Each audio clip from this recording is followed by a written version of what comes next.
नमस्कार, स्वागत है आपका। आपके साथ मैं दीपेश बरगले। कहते हैं राम रामेति रामेति रमे रामे मनोरमे सहस्त्र नाम तत्तुल्यम राम नाम वरानने। यानी राम का सिर्फ नाम लेना ही भगवान विष्णु के सहस्त्र नाम का जाप करने या फिर 1000 बार भगवान विष्णु का नाम लेने के सामंजस्य फल देने वाला होता है। उसी राम के नाम पर मध्य प्रदेश में संग्राम हुआ और संग्राम ऐसा हुआ कि वो हिंसा में तब्दील हो गया। अब खरगोन की उसी हिंसा पर कांग्रेस में असमंजस की स्थिति है। आखिर ऐसा क्यों है, ये बड़ा सवाल है। खरगोन हिंसा पर जहां दिग्विजय सिंह लगातार दंगाइयों के खिलाफ कोई कार्रवाई का विरोध कर रहे हैं, तो वहीं दूसरी तरफ कांग्रेस के कई नेता इस पर खुलकर बोलने को तैयार नहीं हैं। तो क्या यह माना जाए कि खरगोन हिंसा पर कांग्रेस धर्म संकट में फंसती नजर आ रही है? ऐसा हम इसलिए कह रहे हैं क्योंकि एक तरफ कांग्रेस सॉफ्ट हिंदुत्व की बात करती है, इसके लिए हिंदू त्योहारों को भव्य रूप से मनाने की बात होती है, तो दूसरी तरफ कांग्रेस नेता दिग्विजय सिंह राम भक्तों पर पत्थर चलाने वालों की जो कार्रवाई हुई है, उन पर जो कार्रवाई हुई है उसे गलत बताते हैं। और ऐसे समय पर यह सब हो रहा है जब विधानसभा चुनाव होने में चंद महीने बचे हुए हों। आखिर ऐसे में कांग्रेस के सॉफ्ट हिंदुत्व को कैसे पंख लगेंगे, इसी पर चर्चा करेंगे। हमारे साथ मेहमानों का खास पैनल होगा, उनसे चर्चा शुरू करें उससे पहले रिपोर्ट देखिए।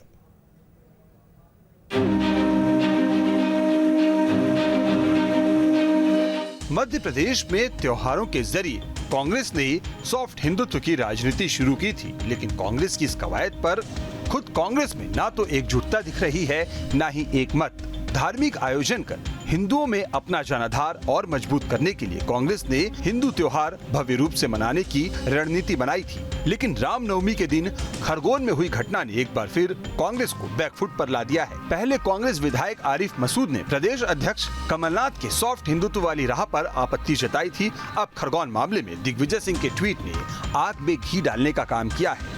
खरगोन हिंसा पर किए गए ट्वीट के चलते दिग्विजय की मुश्किलें तो बढ़ ही रही है, इस पर अब कांग्रेस पार्टी भी घिरती नजर आ रही है। इसके साथ ही बीजेपी की तरफ से दिग्विजय के खिलाफ अब ट्विटर पर ब्लॉक करने का अभियान चलाया जा रहा है।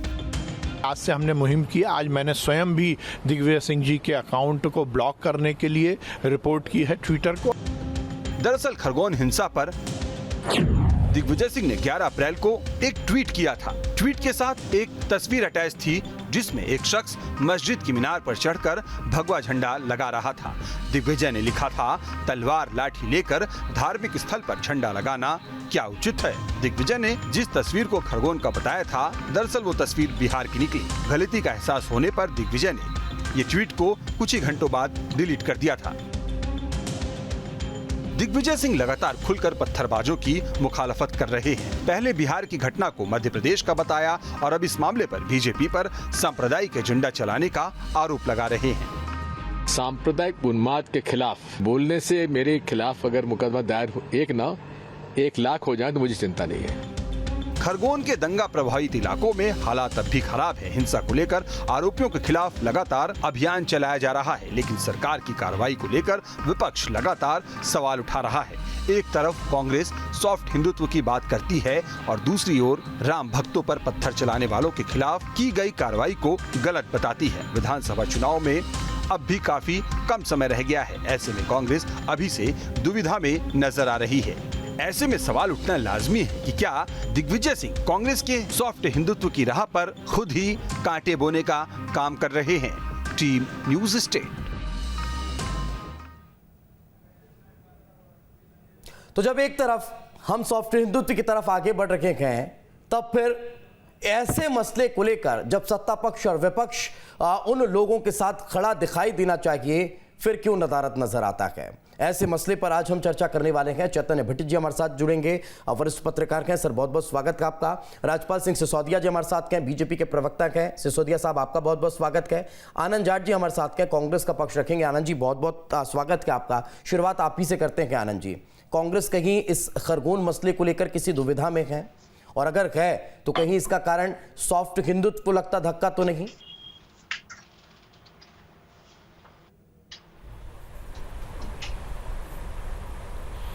देखिए, कांग्रेस कहीं भी किसी भी प्रकार की दुविधा में नहीं है। मैं पहली एक बात ये कहना चाहता हूँ कि कल संविधान निर्माता बाबा साहेब भीमराव अंबेडकर की जयंती है और उस जयंती से पहले मैं ये कहना चाहता हूँ कि ये बाबा साहब के द्वारा बनाए गए संविधान पर बुलडोजर चलाया जा रहा है।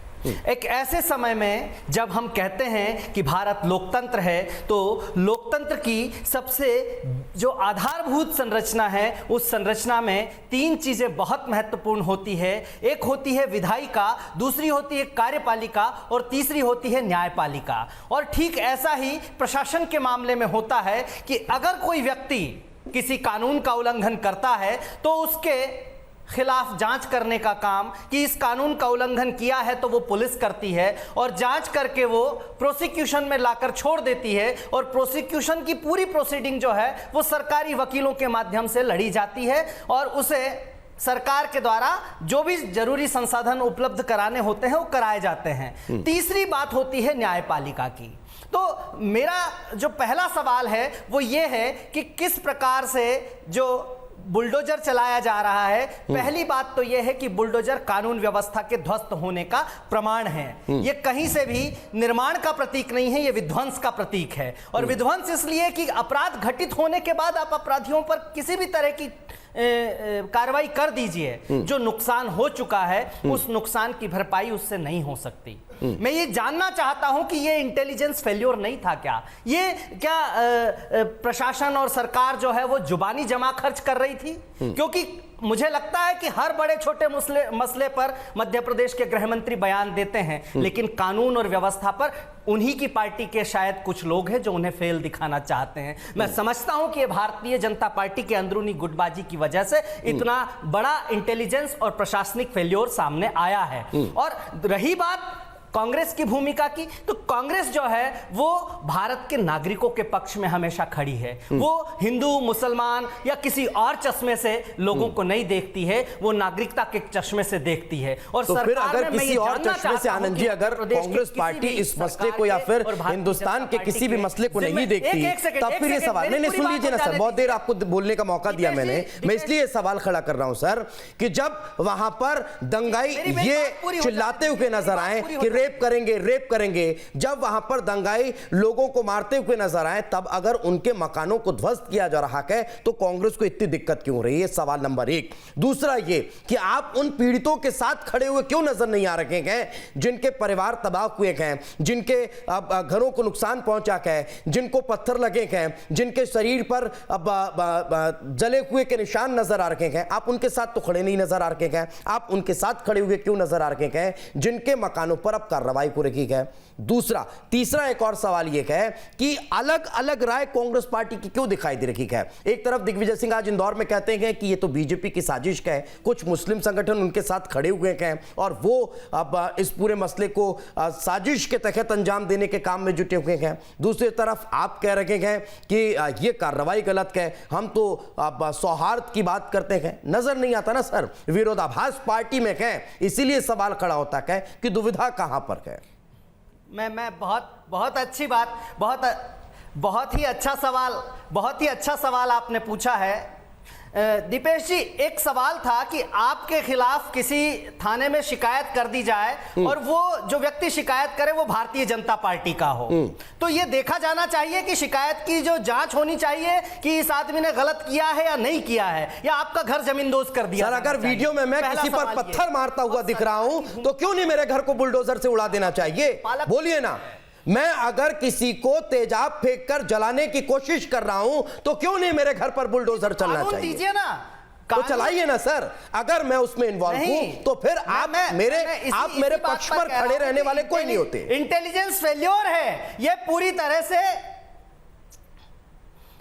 नहीं, किसी का पक्ष नहीं ले रहा हूं। अपराधियों पर कार्रवाई हो, लेकिन कानून सम्मत कार्रवाई हो। आप जिस तरह का रंग देना चाहते हैं, जिस तरह के आरोप लगाना चाहते हैं, मैं उन आरोपों का जवाब देने के लिए बाध्य नहीं हूं। फिर तो रेप पीड़िता के आरोपी के घर को अगर बुलडोजर से नेस्तनाबूद किया जा रहा है तो आपको परहेज उससे भी होगा। अब आप कह रहे हैं कि जांच होनी चाहिए। आप कह रखे हैं इस मसले को एक और दूसरे रंग में दिखा रखे हैं। फिर मेरा ये सवाल ये है, संविधान के पालन पर सवाल उठा रहा हूं। अरे सर, संसद में भी तो, माफ कीजिएगा, विधानसभा में भी तो ये मसला लेकर आने की तैयारी है ना। किस कानून के तहत हो रहा है? किस कानून के तहत ये सब हो रहा है? नहीं ठीक है, आप तो एक और चीज बताइए कि एक सवाल दिग्विजय सिंह, वो सारे मसले हैं। अब आप देखिए कि कानून का पालन अगर ठीक ढंग से हुआ होता तो मध्य प्रदेश में ये नौबत आती क्या? यहाँ कानून का उल्लंघन कहाँ हुआ सर, ये बता दीजिए। रीवा के अंदर और क्या उन पत्थरबाजों ने कानून का उल्लंघन नहीं किया? सर्किट हाउस का कमरा, उन उपद्रवियों ने कानून का उल्लंघन नहीं किया? तो उसके लिए न्यायालय है ना। न्यायालय बंद कर दीजिए ना दीपेश जी, फिर न्यायालय की क्या जरूरत है? वो तो उस समय का राजशाही वाला शासन ले आइए कि राजा जो कहे वही न्याय है, राजा जो कहे वही कानून है और राजा जो कहे वही पुलिस है। ठीक है, तो फिर संविधान की कहां पालना हो रही है? कहां प्रशासन है जो मैं बस यही समझना चाह रहा हूं। मैं यही तो पूछ रहा हूं आपसे। मैं भी आप मुझसे सवाल पूछ रहे हैं कि क्यों नहीं होना चाहिए। मैं सिर्फ ये कह रहा हूं कि अगर कार्यपालिका, न्यायपालिका और विधायिका तीनों का अपना फंक्शनिंग है, तीनों का अपना काम है, अगर उन्हें नहीं करने दिया जाएगा, अगर राजा जो कहे न्याय है तो इसका मतलब मैं हर घड़ी खतरे में हूं। ठीक है, मैं सिसोदिया साहब से सवाल का जवाब दूंगा, लेकिन मैं सिसोदिया साहब से सवाल का जवाब दूंगा, लेकिन इसके साथ मेरे भी एक सवाल का जवाब दीजिए आनंद जी। मैं ये समझ नहीं पा रहा हूं कि एक तरफ हम हनुमान जयंती मनाने की बात कर रखे हैं, एक तरफ हमने रामनवमी को भव्य तरीके से मनाने का जिक्र किया, दूसरी तरफ हम सॉफ्ट हिंदुत्व की तरफ लगातार आगे बढ़ रखे हैं, और फिर हम हिंदुओं के साथ खड़े हुए क्यों नजर नहीं आ रखे हैं? क्यों उन उपद्रवियों के खिलाफ कार्रवाई को हम नाजायज ठहरा रखे हैं? क्यों हम उन पत्थरबाजों के घरों को अगर नेस्तनाबूद किया जा रहा है तो सवाल खड़े कर रहे हैं? क्यों सर?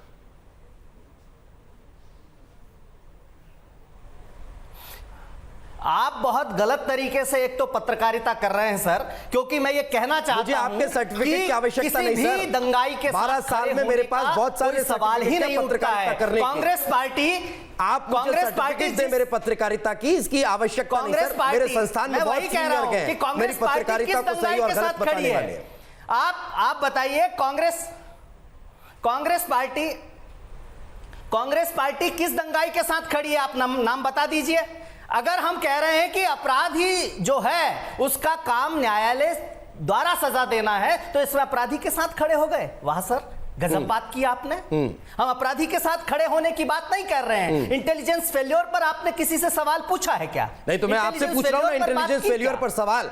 अगर ये इंटेलिजेंस फेल्योर का है तो दिग्विजय सिंह को किसने बताया कि ये भारतीय जनता पार्टी की साजिश का है? अगर ये इंटेलिजेंस फेल्योर का है तो दिग्विजय सिंह को कैसे पता कि इसमें कुछ मुस्लिम संगठन साथ मिलकर बीजेपी का साथ दे रखेंगे और इस तरह के दंगे भड़का रखेंगे? बताइए सर, ये अगर इंटेलिजेंस फेल्योर का, तो अगर ये इंटेलिजेंस फेल्यूर है तो बिहार की घटना को मध्य प्रदेश की घटना बताकर ट्वीट किसने किया? सरकार को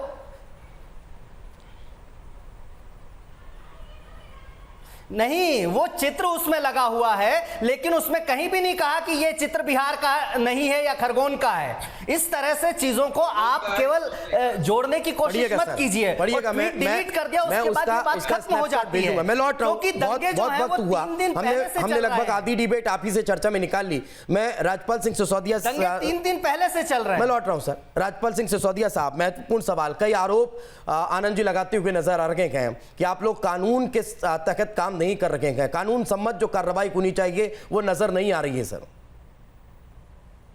कानून हाथ में लेकर उपद्रव मचाने वाले दंगाई, आताताई, आक्रमण करके देश को, प्रदेश की और गांव शहर की आंतरिक स्थिति को बिगाड़ने वाले, घर शांति को बिगाड़ने वाले, बहन बेटियों के पीछे रेप करके दौड़ने वाले, ऐसे लोगों के चिन्हित आशियाने के ऊपर, चिन्हित अतिक्रमण में खड़ी बिल्डिंगों के ऊपर शासन विधि सम्मत कार्रवाई करके उन्हें नेस्तनाबूद करे, तो मेरे मित्र कहते हैं कि ये बाबा साहब अंबेडकर के संविधान पे बुलडोजर। और एसपी के पांव में अगर गोली मारने वाले हैं, उनके पक्ष में कांग्रेस के लोग खड़े होते हैं और ये कहते हैं कि वो संविधान की रक्षा कर रहे हैं, तो भैया वो एसपी और वो पुलिस अधिकारी निर्दोष नागरिक, मासूम नागरिक जो उस दंगे में फंसे हुए थे, जिनके जान की बाजी लगी हुई थी, उनको बचाने गए थे और उनको बचाने में गोली खाए हैं। जो गोली मारने वाले हैं वो कांग्रेस के सगे हैं और जो गोली खाने वाले हैं, जो घर जलवाने वाले हैं, जिनकी संपत्ति को नुकसान हुआ है, वो कांग्रेस के दुश्मन। दिग्विजय सिंह जी तो कह रहे हैं कि आप लोग इन्वॉल्व हैं इसमें। सीधा आरोप उन्होंने लगाया कि भारतीय जनता पार्टी ने सुनियोजित तरीके से इस हिंसा को भड़काने का काम किया, कुछ मुस्लिम संगठनों को साथ लेकर।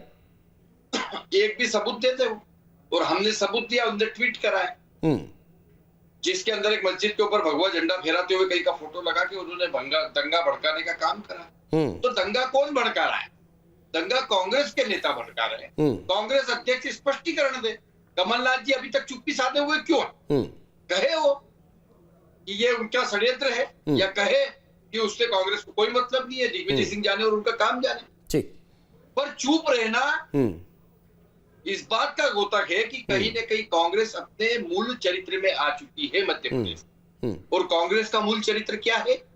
किसी से छुपा हुआ नहीं है। जिस प्रकार से अंग्रेजों ने शासन किया, डिवाइड एंड रूल, फुट डालो राज करो, अंग्रेजी कांग्रेस की स्थापना करके गए थे एओयूम। उसी नीति को ये आगे बढ़ाते हुए जब जब सत्ता से बाहर होते हैं, तब तब समाज के ताने बाने को बिगाड़ने का काम कांग्रेस के नेता करते। जब जब सत्ता से बाहर होते हैं, तब तब हमारी मान्य संवैधानिक संस्थाओं पर प्रहार करने का काम कांग्रेस के लोग करते हैं। उदाहरण है इमरजेंसी के समय का। अगर इलाहाबाद हाई कोर्ट इंदिरा गांधी के निर्वाचन को अमान्य घोषित करता है तो हाई कोर्ट भी खराब हो गया और देश की संवैधानिक व्यवस्था भी खराब हो गई और उन्होंने इमरजेंसी लगाई। चुनाव हारते हैं तो चुनाव आयोग कटघरे में, छापा पड़ता है इनके नेताओं के यहाँ तो सीबीआई कटघरे में, इनके नेताओं को सजा होती है गोवन घोटाले में। यह सिख नरसंहार। लेकिन राजपाल जी वो तो एक और आरोप लगा रहे हैं ना, आनंद जी ने एक और बात कही कि अगर इतनी बड़ी घटना हो गई है, अगर इतना बड़ा उपद्रव हो गया है, तो क्या ये इंटेलिजेंस फेल्यूर नहीं है? पहले से क्या इसकी जानकारी नहीं थी? जिस रूट से निकल रहे थे उस रूट पर सुरक्षा व्यवस्था चाक चौबंद नहीं होनी चाहिए थी? बिल्कुल सुरक्षा व्यवस्था चाक चौबंद थी, पर उस सुरक्षा व्यवस्था में घर के अंदर से महिलाएं, बच्चे पत्थर फेंक रहे थे, पेट्रोल बम फेंक रहे थे, अंदर से गोलियां चल रही थी घरों के अंदर से, और हमारे पुलिस के लोग घायल हो रहे थे। जनता के ऊपर पुलिस गोली नहीं चला सकती काउंटर में, उन्होंने गोली चलाई है, इसकी घायल हुए हैं, सिद्धार्थ चौधरी अस्पताल में है। तो ये जो क्या है, ये कौन कर रहा है?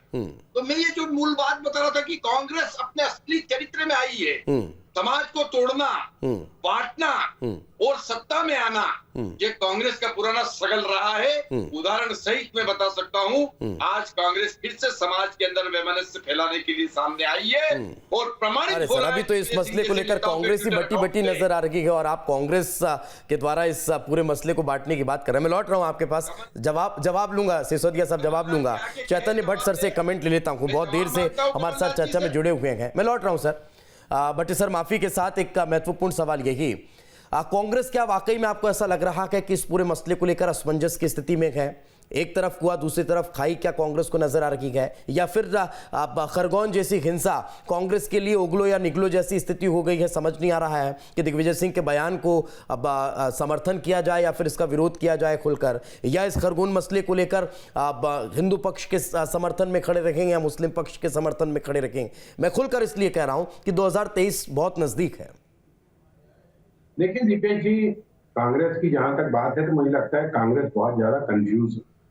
एक तरफ आप साफ हिंदुत्व की तरफ जा रहे हैं, दूसरी तरफ अगर इस तरह की बातें हो रही तो मुझे लगता है कि कांग्रेस के हाई कमान को एक स्टैंड क्लियर करना चाहिए कि वो किस तरफ, क्योंकि दिग्विजय सिंह के बारे में तो ये हमेशा कहा जाता है कि वो हिंदुओं के विरोधी हैं और उस पर ठप्पा भी लगा दिया है भारतीय जनता पार्टी ने कि ये हिंदुओं के विरोधी और मुसलमानों के बहुत बड़े खैरख्वाह। और जिस तरह के ट्वीट उन्होंने अभी किए उससे उसको पुख्ता भी कर दिया भारतीय जनता पार्टी ने। 5-5 शहरों में उनके खिलाफ FIR भी दर्ज हो, लेकिन उस FIR से क्या होता है, उनकी गिरफ्तारी होती कि नहीं होती, ये भी देखना लगता। दूसरी बात, एक सवाल सबसे बड़ा ये है कि मध्य प्रदेश एक बहुत शांत प्रदेश माना जाता है। यहाँ इस तरह का सांप्रदायिक सौहार्द बना हुआ वर्षों से, एक दूसरे के त्योहारों में शिरकत करते हैं दोनों पक्षों के लोग। लेकिन अगर ये घटनाएं हो रही हैं तो इसके पीछे भी हमको देखना होगा कि ये जो नफरत की दीवार है वो क्यों खड़ी होती जा रही। दूसरी बात, निश्चित तौर पे अगर इतने बड़े स्तर पर ईंटें पत्थर लोगों ने अपनी छत पे इकट्ठे किए हैं तो ये बात सवाल पूछा जाना चाहिए कि आपकी इंटेलिजेंस क्या कर रही है। क्योंकि देखिए अल्पसंख्यक वर्ग हमेशा इकट्ठा रहता है, मोहल्ले में इकट्ठा रहता है, और अगर उस मोहल्ले में इस तरह की ईंटों पत्थरों की आवाजाही चल रही थी तो पुलिस क्या कर रही। दूसरी बात, तीसरी बात, अगर भारतीय जनता पार्टी अवैध निर्माणों पर बुलडोजर चला रही तो ये अवैध निर्माण कैसे हुए? इतने लंबे समय तक अगर भारतीय जनता पार्टी का राज्य था तो इस तरह के अवैध अतिक्रमण क्यों हुए, और अवैध अतिक्रमण जिनके देख रेख में हुए उन पे क्या कार्रवाई होती? सबसे बड़ी बात यह है कि आपने उनका आशियाना तोड़ दिया, लेकिन जिन लोगों की सरपरस्ती में ये अवैध अतिक्रमण होते हैं उन अधिकारियों पर कभी कोई कार्यवाही नहीं है। इसलिए उनको दोनों हाथों में लड्डू होते हैं। जब कोई अवैध अतिक्रमण करता है तो उससे पैसे ले लेते हैं, और जब उसका टूटता है तो उनको कोई फर्क पड़ता नहीं। तो सबसे बड़ी बात यह है कि उन लोगों को भी चिन्हित करना चाहिए तो इस तरह के अवैध अतिक्रमणों को बढ़ावा दे रहे हैं। जहां तक कांग्रेस की बात है और दिग्विजय सिंह की बात है, मुझे लगता है कि उनमें आपस में बहुत ज्यादा कंफ्यूजन की स्थिति है। अभी परासिया के एक विधायक ने सवाल भी उठाया है कि आपने अगर इस तरह का ट्वीट किया तो आपके पास कोई सबूत है क्या? तो एक तरफ कमलनाथ रामनवमी का बड़ा भव्य और हनुमान चालीसा की बात कर रहे हैं। अभी हमारे जबलपुर में भी एक विधायक है, पूर्व मंत्री रहे, उन्होंने एक पेज के विज्ञापन रामनवमी पर दिए, सीताराम सीताराम और मंदिर की फोटो लगा के। दूसरी तरफ अगर इस तरह की घटनाएं हो रही हैं तो मुझे लगता है कि कांग्रेस को एक बार स्पष्ट रूप से अपना स्टैंड क्लियर करना चाहिए कि वो आखिर चाहती क्या। देखिए अभी आगामी 2023 में विधानसभा के चुनाव है और भारतीय जनता पार्टी ने एक स्टैंड ले लिया कि वो हिंदुत्व को लेकर चले। ये स्पष्ट हो गया उनका कि वो हिंदुत्व को लेकर चलेंगे, लेकिन कांग्रेस के साथ ये दिक्कत हो रही कि उसकी जो एक अल्पसंख्यकों की तुष्टीकरण की जो छवि पहले से बनी थी उसमें अभी कोई कमी नहीं आई। लेकिन मुझे बड़ा आश्चर्य होता है कि दिग्विजय सिंह जैसे बड़े नेता जो प्रदेश मुख्यमंत्री भी रहे हैं, 10 वर्षों तक उन्होंने राज भी किया है, वो अगर इस तरह के ट्वीट करते हैं बिना सोचे समझे कि कहाँ की फोटो कहाँ लगा दी है, तो ये भी एक बड़ा दुखद। नहीं तो इसका क्या आपको ऐसा लगता है कि सीधा फायदा बीजेपी को हो जाता है? निश्चित तौर पे होगा। देखिए ये तो भारतीय जनता पार्टी तो चाहती है कि दिग्विजय सिंह मध्य प्रदेश में बने रहें, वो कहीं ना जाएं, क्योंकि दिग्विजय सिंह जब तक बने रहेंगे मध्य प्रदेश में भारतीय जनता पार्टी को बैठे बिठाए सत्ता मिलेगी, इसमें तो कोई शक नहीं। क्योंकि वो उनका जो एक प्रचार तंत्र है भारतीय जनता पार्टी का वो बहुत मजबूत, वो किसी भी बात को इतनी जल्दी से स्प्रेड आउट कर देते हैं और वो सिद्ध कर देते हैं कि कांग्रेस और विशेषकर दिग्विजय सिंह हिंदुओं के विरोधी, और ये पुख्ता होती भी जा रही है। आनंद जी, क्या आप लोगों को भी ऐसा लगता है कि हाँ वाकई में इस तरह के बयान, इस तरह के ट्वीट कांग्रेस पार्टी के लिए एक बड़ा नुकसान पैदा कर देते हैं? नुकसान हो रहा है। देखिए ये तो बात सही है। जी। अभी तो मुझे लगता है कि ऐसे मसलों पर भारतीय जनता पार्टी और कांग्रेस के दोनों वरिष्ठ नेताओं को, चाहे वो कमलनाथ जी हो, दिग्विजय सिंह जी हो और भी दीगर नेता हो, इन लोगों को ऐसे स्थान पर जाके एक सामूहिक रूप से वाकई में और ऐसे मसलों को लेकर, क्योंकि उन लोगों को जनप्रतिनिधियों की आवश्यकता है। आनंद जी, मेरा सवाल आपसे है कि क्या वाकई में कांग्रेस पार्टी को भी ऐसा लगता है, कांग्रेस के नेताओं कार्यकर्ताओं को ऐसा लगता है कि दिग्विजय सिंह के इस तरह के बयान, इस तरह के ट्वीट पार्टी के लिए नुकसानदेह साबित हो जाते हैं?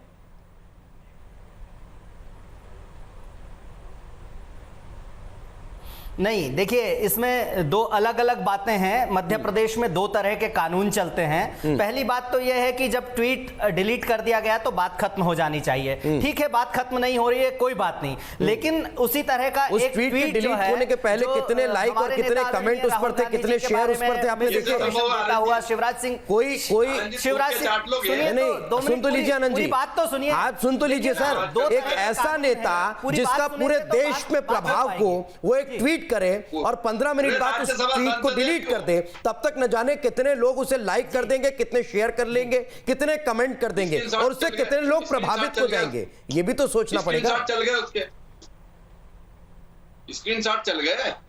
नहीं, देखिए चैतन्य जी ने बहुत अच्छी बात कही कि ये जो प्रोपेगेंडा फैलाना है, बदनाम करने की जो रणनीति है वो भारतीय जनता पार्टी की है और वो इसमें माहिर हैं और लगातार वो इस काम को करते हैं। जबकि 3 दिन पहले से वहां दंगा हो रहा है कानून और व्यवस्था के मसले पर, फेल है भारतीय जनता अरे पार्टी। सर, मैं उस समय आपको कह रहा था, लोक संपत्ति नुकसान निवारण अधिनियम 1984 है, जिसके तहत ये कहा गया। मैं यही कह रहा हूँ, मध्य प्रदेश में भी इस कानून को लाने की तैयारी है, उस पर अभी विस्तार से बात का मैं यही तो कह रहा हूँ ना सर, कि अगर कानून है, उस पर बनी हुई है, बात है, तो फिर इस तरह के सवाल नहीं होने चाहिए। और मैं फिर कह रहा हूँ सर, कि अगर मैं कहीं विजुअल में दिख रहा हूं पत्थर फेंकते हुए, तो मेरे घर को तोड़ना कतई गलत नहीं है। इस पर इतना तो कहीं ना कहीं होना चाहिए कि अब हम उन लोगों के साथ खड़े हुए ना नजर आने लगे। खैर, वक्त का अभाव है। बहुत बहुत शुक्रिया आप तीनों मेहमानों का हमारे साथ चर्चा में जुड़ने के लिए। इसी के साथ आज फिलहाल हमारे इस खास पेशकश में इतना है कि कल फिर हाजिर होंगे किसी नए मुद्दे के साथ। तब तक दीजिए इजाजत। नमस्कार।